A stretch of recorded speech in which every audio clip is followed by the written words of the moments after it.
Fala galera, tudo bem com vocês?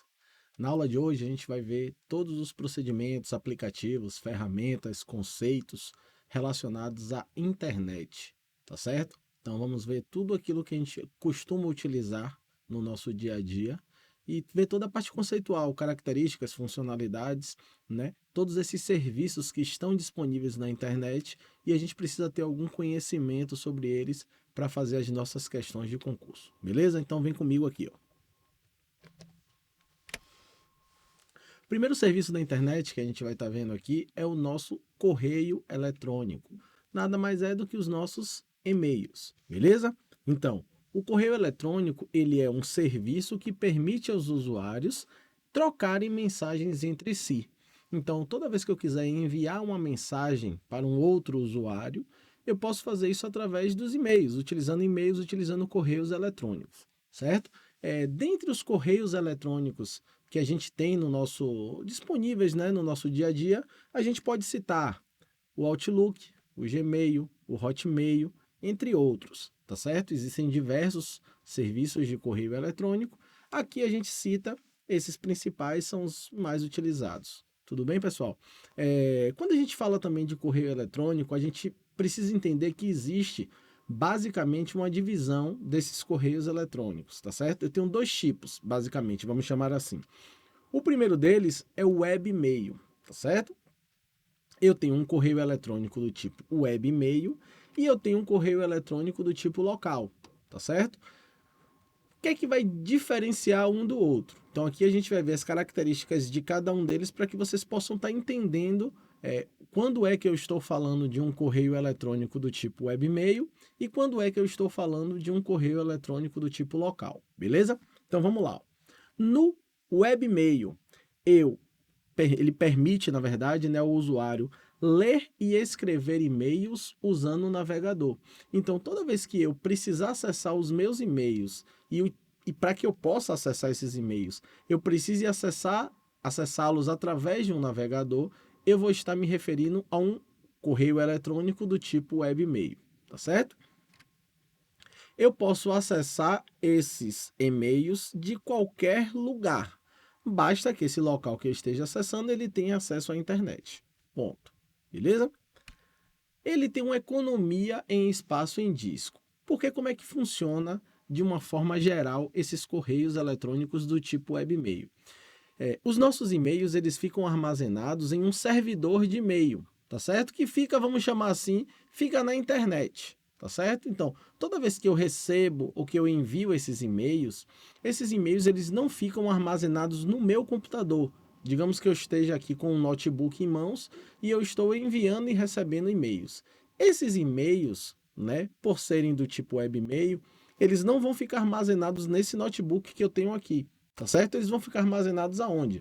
No servidor de e-mail a qual eu estou acessando o meu correio eletrônico. Então esse e-mail ele pode ser um Hotmail, um Gmail, tá certo? Então eles vão ficar armazenados no servidor desses correios eletrônicos que eu citei agora, beleza? Então é por isso que eu tenho uma economia de espaço em disco, porque esses e-mails eles não vão ficar armazenados fisicamente aqui na minha máquina, beleza? E por outro lado, eu tenho o correio eletrônico do tipo local. O nome já está dizendo, né? Já dá uma dica para gente. É local, então fica aqui, certo? Quais são as características desses e-mails? Ele precisa de um software específico, certo? Para gerenciamento das mensagens. Então, ao invés de eu usar agora navegadores, eu preciso de um programa, certo? Que vai fazer o gerenciamento dessas mensagens. Eu posso realizar a leitura offline dos meus e-mails. Beleza? O que é que eu quero dizer com isso? Significa dizer que quando eu estou utilizando um tipo de correio eletrônico que é local, eu posso estar sem internet que eu vou conseguir ler os meus e-mails, certo? Por quê? Porque eu não vou precisar entrar no navegador, acessar a internet e ter acesso aos meus e-mails, porque os meus e-mails eles já estão locais, eles são locais, eles estão aqui nesse meu computador. Tudo bem? É, obviamente, né? Eu gosto sempre de citar isso. Pode parecer uma coisa meio que lógica, mas algumas pessoas ainda podem ficar com essa dúvida. Quando eu digo que eu posso ler os meus e-mails sem internet, são os e-mails que já chegaram para mim. tá bom, pessoal? Então, digamos que eu estou sem internet e estou lendo meus e-mails. Alguém me enviou um e-mail nesse momento. Eu vou conseguir ler? Não. Por quê? Porque como eu não tenho internet, o e-mail não vai chegar. Mas se eu tiver um pequeno acesso à internet suficiente para que esse e-mail possa chegar e eu cair a internet novamente, cair a internet e eu não ter mais conexão, eu vou poder ler esse e-mail, porque foi o tempo suficiente apenas para que esse e-mail chegasse, certo? E diferente do web e-mail, ele consome espaço em disco. Por que, que ele consome espaço em disco? Porque ao invés deles ficarem armazenados no servidor de e-mails, ele vai ficar armazenado aonde? No meu computador. Beleza? Então, essa é a diferença entre esses dois tipos de correio eletrônico. Beleza? Geralmente nas provas, as bancas elas também costumam cobrar e perguntar sobre os campos de envio de e-mail, certo? Então é importante a gente conhecer cada um deles. Eu tenho aqui o campo de, certo? Tranquilo. Quem é o campo de? Vai ser o remetente do meu e-mail. É quem está enviando o e-mail. Beleza? O campo para, que é o destinatário principal. É o destinatário para quem eu vou estar, é a pessoa para quem eu vou estar enviando esse e-mail. É o que eu chamo de destinatário principal. Eu tenho um campo CC, CC quer dizer com cópia, que é o destinatário secundário. É uma outra pessoa, certo? Que além daquela pessoa que eu coloquei no campo para, eu vou ter que mandar para essa pessoa também. Então eu coloco o meu destinatário principal no campo para e coloco o meu destinatário secundário no meu campo CC, com cópia para ele também. Beleza? Eu tenho o campo CCO, que eu vou falar mais um pouquinho, mais para frente, e eu tenho o campo assunto. Assunto é bem tranquilo, é o assunto do e-mail. O único detalhe que eu chamo a atenção para o campo assunto é que o campo assunto ele não é obrigatório que eu preencha no momento de enviar o e-mail, beleza? Mas vamos voltar aqui para o campo CCO, que é o campo de e-mail mais cobrado para concurso, tá certo? Porque ele tem alguns detalhes que a gente precisa estar passando, beleza? Então, primeiramente o que é que vem a ser a sigla CCO? CC quer dizer com cópia. CCO quer dizer com cópia oculta, tá certo? Significa dizer que essa pessoa para quem eu vou estar enviando, ela está oculta, ou seja, ninguém está vendo que eu estou enviando um e-mail para essa pessoa, tá certo? É muito importante falar, pessoal, que essa pessoa ela está oculta, mas ela consegue ver todo mundo. Tudo bem? Então, um exemplo que eu gosto sempre de estar citando, né? Eu coloco aqui no campo para João, no campo CC José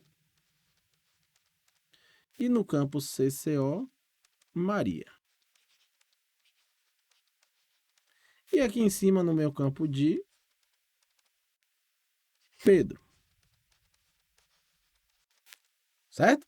Então vamos lá. Pedro, ele enviou um e-mail, certo? Para essas três pessoas. Certo? Ele enviou para João, colocou João no campo para. Ele colocou José no campo com cópia e ele colocou Maria no campo com cópia oculta. O que é que significa dizer isso aqui? Nessa estrutura de envio de e-mails que eu citei. Que quando Pedro enviar esse e-mail, João vai saber que Pedro enviou esse e-mail para ele mesmo, obviamente, ele recebeu o e-mail, e para José. Tá certo? Ele não vai ver, ele não vai saber que Pedro enviou o e-mail para Maria, porque Maria está o quê? Oculta. Tá certo? Da mesma forma, José, que está no campo com cópia, ele também vai saber, obviamente, que Pedro mandou o e-mail para ele, e ele vai saber também que Pedro enviou o e-mail para João, porque João está no campo para. Ele vai saber que Pedro enviou para Maria? Não, porque Maria está oculta, ok? Por fim, Maria, que está oculta, ela vai saber que Pedro mandou um e-mail para ela, claro, e ela vai saber também que Pedro mandou para João e para José. Porque quem está oculta é ela. João e José, eles não estão ocultos, tá certo? Então é muito importante a gente conseguir identificar isso aí, certo? Quem está no campo CCO, ele fica oculto, mas ele continua vendo todo mundo. Não sei aqui quem está assistindo, se assistiu aquela série Harry Potter, né? O filme, né? A série de filmes do Harry Potter. Tinha uma parte do filme que existia uma capa chamada capa da invisibilidade. Eu gosto de dar esse exemplo porque eu acho que fica mais o entendimento fica melhor. Então, quem colocava a capa da invisibilidade ficava oculto para todas as pessoas, mas ela continuava vendo todo mundo, não é isso? Quem assistiu aí vai lembrar. Então, eu coloquei a capa, vesti a capa, eu estou oculto, ninguém me vê, mas eu vejo todo mundo. Essa pessoa com a capa da invisibilidade é o CCO, tá certo? Então, ela está oculta, ninguém vê ela, mas ela vê todo mundo, beleza? Outro tipo de serviço, né, outro aplicativo, outra ferramenta associada à internet são os navegadores, tá certo? Na prova de vocês, pessoal, além do nome navegadores, as provas podem vir também com o nome de browsers, que quer dizer a mesma coisa, tá certo? O que são navegadores? Programas que permitem acesso à internet. Ponto, só isso, tá certo? Para que serve um navegador? Para que eu possa acessar a internet. Ele serve para isso, certo? E isso é o que vocês precisam entender e saber de importante do conceito de navegadores. Ah, professor, e quais são os navegadores que eu tenho? Eu tenho diversos, beleza? Mas os principais eu trago aqui para vocês, são os mais conhecidos. O Internet Explorer, o Mozilla Firefox, o Google Chrome, o Microsoft Edge e etc. Hoje nós temos como navegador padrão da Microsoft, do Windows, certo? O Windows 10 ou Windows 11. O navegador padrão é o Microsoft Edge, tá certo? Então é importante saber. Quando a gente fala de navegadores, eu tenho também nos navegadores algumas ferramentas, algumas configurações que eu faço neles, tá certo? Uma delas são os favoritos. E o que são os favoritos? São hiperligações, ou seja, são links, né, que vão ficando armazenados no navegador para serem consultados mais rapidamente. Então, é como se eu tivesse uma sequência de sites que eu acessasse com frequência, e para que eu faço isso, como eu acesso esses sites todo dia praticamente, e eu não quero perder tempo tendo que digitar esses sites, o que é que eu faço? Eu coloco todos esses sites dentro de favoritos, e quando eu quiser acessar esses sites, é só eu clicar lá e vai aparecer a relação dos sites. Eu clico lá e o site acessa para mim com mais rapidez. Tudo bem? Então, os favoritos, eles servem para isso aí. Uma coisa importante também, além desses favoritos eles ficarem armazenados no navegador, eles também ficam armazenados no computador. Então, para quem formata, né, quem instala sistemas operacionais, por exemplo, e realiza o backup de computadores, dos sistemas, muitas pessoas solicitam para que não percam os favoritos, que a pessoa copie os sites, os favoritos, né, na hora de fazer o backup. Existe uma pasta lá, né? Assim como tem a pasta documentos, a pasta downloads, etc. Eu tenho a minha pasta favoritos que eu posso fazer o backup. E aí, quando eu formatar o computador, instalar o novo sistema operacional, eu coloco essa pasta lá novamente e vou ter acesso aos sites como favoritos. Beleza? O ícone que vai identificar o meu site como favorito, ou melhor, que vai identificar o meu site não, que vai permitir no navegador que eu acesse os favoritos, é aquela estrela amarela, tá certo? Então, toda vez que vocês verem no navegador uma estrela amarela, são os favoritos. É só clicar nela que vai abrir a opção para que eu acesse todos os favoritos do meu navegador. Beleza? Além dos favoritos, eu tenho também esse carinha aqui, que são os cookies. O que são cookies? São pequenas informações que são deixadas pelos sites visitados. Toda vez que nós acessamos sites, nós vamos deixando informações relacionadas àqueles sites, tá certo? E essas pequenas informações que são deixadas vão ficando armazenadas nesses cookies, beleza? Eles também são responsáveis por armazenar usuários, identificações, né, usuários e senhas dos sites, das páginas que nós visitamos. Obviamente, existe a opção lá, quando eu insiro um usuário e senha, Ele pergunta para mim se eu quero salvar esses usuários e senhas, tá certo? E ele permite o acesso a uma lista de compras em sites de comércio eletrônico. Isso aí, pessoal, nada mais é do que aquela situação em que, vou dar um exemplo aqui bem fictício. Aliás, fictício não, é algo real que realmente, né, a gente está acostumado a se deparar. Eu tenho uma necessidade hoje de comprar uma televisão. Então, quando eu quero pesquisar os preços, as lojas que vendem a televisão, para verificar qual é o site que está vendendo uma televisão mais barata ou não, eu entro em um site de busca e vou lá, coloco lá, né? Comprar televisão de 80 polegadas. E aí ele vai me direcionando os sites que vendem aquela televisão. Então ele me direciona para Magazine Luiza, para Americanas, Submarino, entre outras. Beleza. Não decidi, fui dormir, né? Desliguei o computador, fui dormir. Eu acordo no outro dia, que eu abro o meu computador, que eu ligo o computador e acesso o Instagram, por exemplo, ou outro site, outra rede social, ou até outro site também. Quando eu abro o meu Instagram, o que é que vem primeiro para mim lá? Promoção, televisão de 80 polegadas e tal, tal, tal. Será que o Instagram ele leu minha mente e descobriu que eu queria comprar uma televisão? Claro que não. Eu deixei rastros no dia anterior que eu estava interessado naquela televisão. Então, como os cookies mantêm, né, essa lista de compras em sites de comércio eletrônico, ele foi me direcionando e colocando para mim aquelas promoções de televisões que porventura eu quisesse comprar. Beleza? Então é mais ou menos isso que é dessa forma que funcionam os cookies. Tá certo?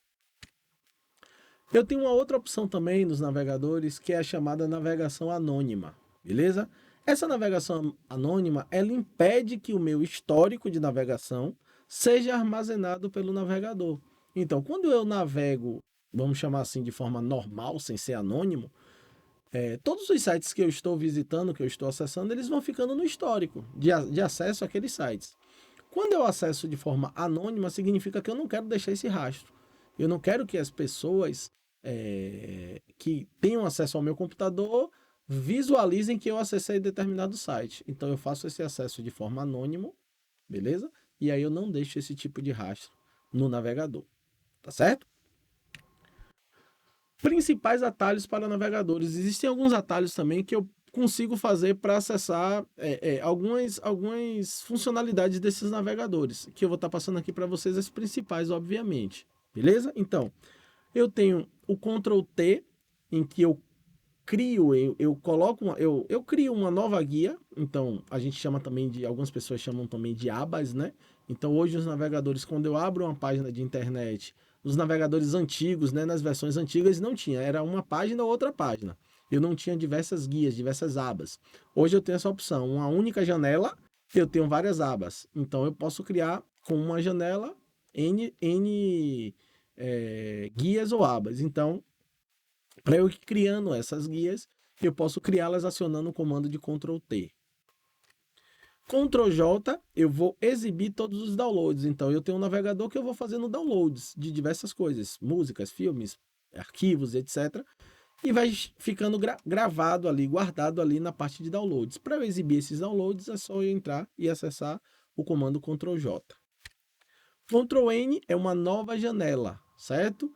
Não é uma nova guia, é uma nova janela. Beleza? Então, Ctrl N, nova janela. Ctrl W, eu fecho a guia, tá certo? A guia que eu estou atualmente. Ctrl D, certo? Eu adiciono a página dos favoritos. Então, eu tenho uma página www.x.com.br e eu quero colocar essa página nos favoritos. O que é que eu faço? Ctrl D, certo? Automaticamente essa página vai para os favoritos, ok? Ctrl Shift N, a gente vai acessar aquela paginazinha famosa que eu falei anteriormente, a minha janela anônima, tá certo? Então eu abro a minha janela anônima através do comando Ctrl Shift N, beleza?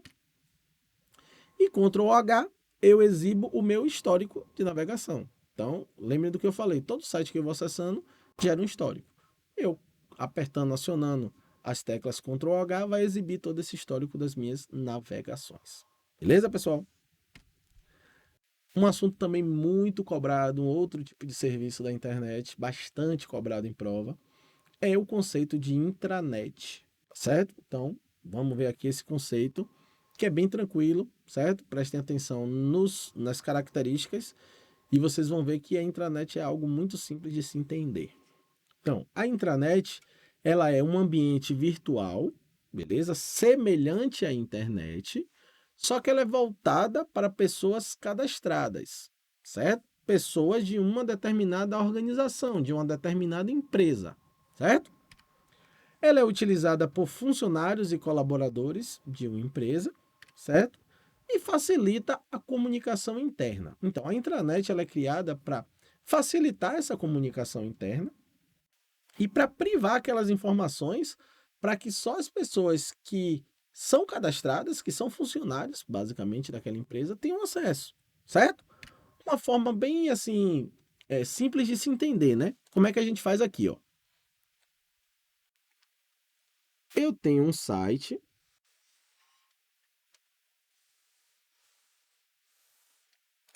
e esse site é o meu www. Vou botar aqui, ó, ferrari.com.br,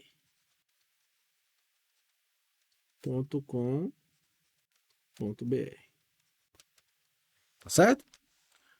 O que é que vai ter no site www.ferrari.com.br? Imagine que isso é a página do site da Ferrari, tá certo?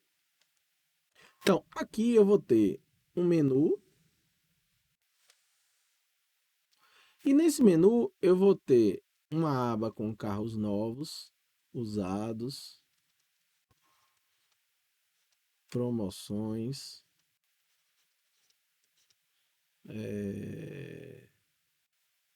sei lá, prêmios, certo? E à medida que eu vou clicando aqui, ele vai abrindo coisas aqui para mim, tá certo? Então, esse é o site, é a intranet da Ferrari. O que é que vai ter aqui? Tudo que as pessoas, né, de fora, que não são funcionários da Ferrari, têm interesse. Então, todas essas informações aqui, todo público vai querer saber, né? Não é uma coisa restrita. Ele tem que divulgar isso para todo mundo, para que todo mundo que queira comprar os seus carros, os seus produtos, eles tenham acesso. Beleza? Então, essa é a internet. Vamos imaginar que aqui no cantinho aqui embaixo, eu tenho um botão com o nome intranet, certo? Quando eu clico no botão intranet, eu sou direcionado para uma outra página, certo? Só que essa página, ela não é mais www. Ela é intranet.ferrari.com.br. Por que ela não é mais www? Porque ela não é mais internet. Ela agora é intranet. Ela é interna, tá certo? E quando eu abro a página da intranet, a primeira coisa que ele vai me pedir é usuário e senha. Por quê? Porque as informações que vão estar presentes na intranet não dizem mais respeito ao público geral. Só diz respeito a quem? A quem trabalha na Ferrari. Ah, o que é que pode ser? Infinidade de coisas. Reuniões semanais, mensais, sei lá, uma lista de aniversariantes do mês. Não interessa para o público geral, mas é importante você divulgar os aniversariantes da sua empresa e tal. Beleza? Então são aquelas informações que só vão dizer, só dizem respeito aos funcionários da Ferrari. Então a intranet basicamente funciona dessa forma. Beleza, pessoal? Vamos lá. Outro conceito, né, outro serviço que eu tenho disponível na internet, relacionado à internet, são as redes sociais. Hoje em dia, todo mundo praticamente tem uma rede social e a gente precisa entender que as redes sociais elas foram criadas e elas têm as suas características próprias, certo? Mas num contexto geral, a rede social ela é o quê? Ela é uma estrutura e ela é composta por quem? Por pessoas, organizações que se relacionam entre si, tá certo? Nessa estrutura, nesse modelo, essas pessoas e essas organizações, elas compartilham informações, conhecimentos e interesses em busca de objetivos comuns. Então eu tenho redes sociais diversas e cada rede social ela é voltada para um interesse em comum, beleza? Mas, por exemplo, então aqui eu tenho uma gama de redes sociais. Eu tenho Facebook, eu tenho Instagram, eu tenho LinkedIn, eu tenho Hello, Tinder, Twitter, etc. Cada uma delas ela é voltada para uma coisa específica. Por exemplo, o LinkedIn ele é uma rede social que é voltada para divulgação do seu currículo, das suas habilidades técnicas, né? Para quem está buscando ou quem está selecionando novos empregados para sua empresa, para aquele cara que está procurando um emprego, então ele coloca lá quais são as suas habilidades, o que é que ele sabe, a sua formação, certo? Então o LinkedIn ele é basicamente voltado para isso. Não é uma rede social, por exemplo, em que eu vou estar postando fotos eu na praia, por exemplo, tá certo? Já é diferente do Instagram, que já é uma rede social em que eu estou compartilhando o meu dia a dia, o que é que eu faço, o que é que eu não faço, não é isso? Então, existem essas características específicas para cada rede social, certo? Sítios de busca. Quando eu falo sítios de busca, eu estou querendo dizer a mesma coisa de sites de busca, tá certo? O que é isso? O nome já está dizendo, sites de busca. São sites que vão servir para eu buscar alguma coisa. Então, são sites que permitem realizar buscas por outros sites, permitem eu pesquisar documentos, imagens, vídeos ou outros conteúdos disponíveis na internet. Exemplos que eu tenho de sites de busca. Muita gente acha que eu só tenho o Google como site de busca. Na verdade, eu tenho diversos. Beleza? Então eu tenho o Google, o Ask, o Yahoo, o Bing. Todos esses são sites que eu utilizo para realizar buscas, certo? Independente do tipo de busca que eu estou realizando, tá certo? Além disso, né, desse conceito dos sites de busca, é importante vocês saberem os filtros para que eu realize essas buscas. Por quê? Porque se eu simplesmente chegar lá no. Vou dar um exemplo aqui do que a gente mais utiliza, que é o Google, né? Se eu chegar lá no Google e colocar. Eu quero pesquisar sobre Fernando Pereira da Silva. O que é que o Google vai retornar para mim? Ele vai trazer informações de Fernando Pereira da Silva, ele vai retornar informações só de Fernando, de um Fernando qualquer. Ele vai retornar informações de Fernando Pereira dos Santos, Fernando Cacho da Silva, Fernando Pereira da Silva Menezes. Então ele não vai fazer uma busca detalhada. Quando eu quero fazer buscas detalhadas, eu utilizo filtros. E que filtros são esses? Para cada filtro eu quero uma coisa específica. Então vamos ver esses filtros aqui agora, certo? Primeiro filtro que eu tenho aqui é o filtro de aspas. Então, aspas é para que eu realize uma pesquisa exata. Então, quando eu quero pesquisar algo exatamente daquele jeito, eu quero que o retorno seja exatamente aquilo que eu estou pesquisando, eu coloco aquele trecho, aquela palavra, aquela frase, aquele termo entre aspas, certo? Então vai vir exatamente aquilo que eu quero. Quando eu utilizo o hífen, significa que eu quero excluir uma coisa da minha busca. Então, exemplo, eu quero fazer uma pesquisa sobre times de futebol da Europa, certo? Se eu colocar lá clubes de futebol da Europa, vão vir infinitos clubes de futebol da Europa. Mas se eu colocar lá clubes de futebol da Europa, hífen, tracinho, Real Madrid, o que é que vai acontecer? Ele vai fazer a pesquisa sobre vários clubes da Europa, menos, exceto o Real Madrid. Então eu estou excluindo o Real Madrid da minha busca. Beleza? O tio, né? É quando eu quero pesquisar sinônimos. Então eu quero pesquisar aprovação e eu quero sinônimo de aprovação. Então eu coloco aprovação com o tio e aí eu vou ter sinônimos da palavra aprovação. Beleza?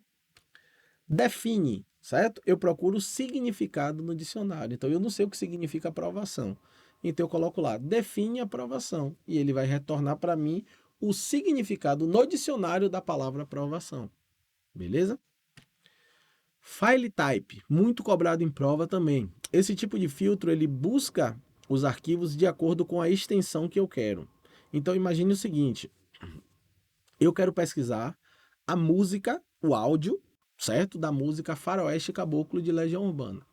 Se eu simplesmente colocar no Google a palavra Faroeste Caboclo, qual é o retorno que o Google vai me dar? Ele vai me dar o retorno de Faroeste Caboclo, ele vai me dar o retorno de Legião Urbana, Renato Russo, do filme, da música, do livro, enfim, da biografia de Renato Russo, enfim, ele vai me dar diversas coisas relacionadas a isso. Ele não vai me dar uma coisa específica que eu quero. Se eu colocar entre aspas Faroeste Caboclo, ele vai me retornar várias coisas relacionadas a Faroeste Caboclo. Exatamente Faroeste Caboclo. Só que eu quero algo específico. Eu quero o áudio de Faroeste Caboclo. Então o que é que eu faço? Eu coloco o que eu quero, né? Faroeste Caboclo. Coloco o filtro File Type, dois pontos e a extensão que eu quero. Qual é a extensão que eu quero?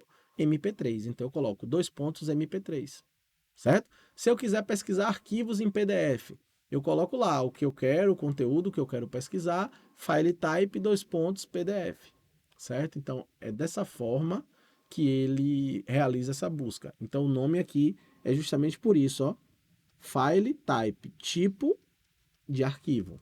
Então ele faz a busca pelo tipo de arquivo, pela extensão de arquivo, tá certo?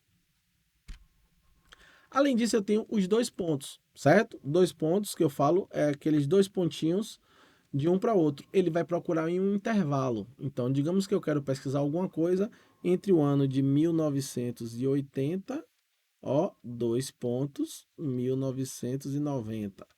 Então, ele vai fazer essa pesquisa nesse intervalo. Beleza, pessoal? Então, basicamente, os filtros de buscas principais, existem outros filtros mais específicos, beleza? Mas que no frigir das situações, basicamente, a gente utiliza mais esses aqui e são os que mais são cobrados em prova, beleza? Então, se concentrem nesses filtros que vão facilitar cada vez mais as buscas de alguns termos, palavras, trechos que eu quero fazer na internet. Beleza, pessoal? A gente fica na primeira parte de serviços de internet por aqui. No próximo vídeo a gente continua com os demais serviços de internet e algumas outras características e funcionalidades relacionadas ao tema. Beleza? Até a próxima, pessoal.